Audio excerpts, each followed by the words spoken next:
Assalomu alaykum hurmatli obunachilar. Yine bugün Gülar apamız bize dükkanımızdan gelip bir kondisyoner harita etip aldı. Bakası 3 konvertlarımızı birisini seyleyiz. İçinden alayıp kaklarınızı birisini seyleyin. Kaklarınızı alın. Bismillahirrahmanirrahim. Altı. Yine haber. Yine yapamız Xuda kalasa konvertini aldı. Bu konvertte ne uyutup çıkanını görüveremiz. Yine Xuda kalasa konvertimizde çıkan nerse yine.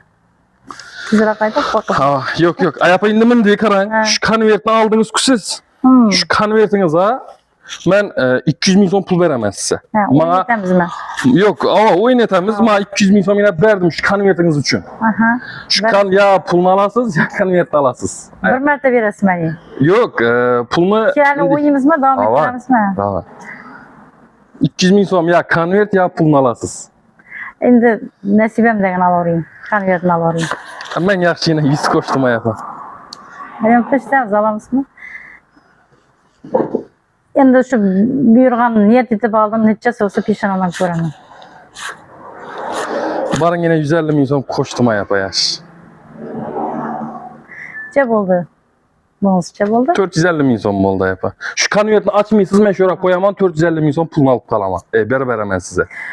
Endi men to'g'risi niyat etib oldim. Roziman necha chiqishidan qat'iy nazar shu birinchi baxtimdan olaverayım. Necha bo'lishma qizig'i yo'q, lekin shu konvertni olaman.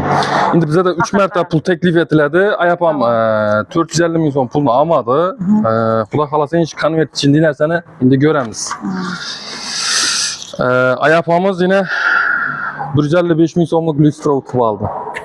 155 milyon yine. Lüstra mı? Lüstra var. 155 milyon. Alın ayapa razı olasınız. Rahmat.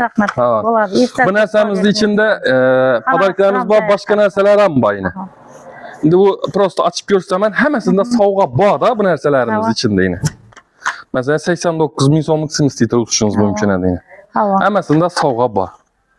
Yani yerge xanaga lüstra bo'lатын bo'ldi, ag'in xonamga.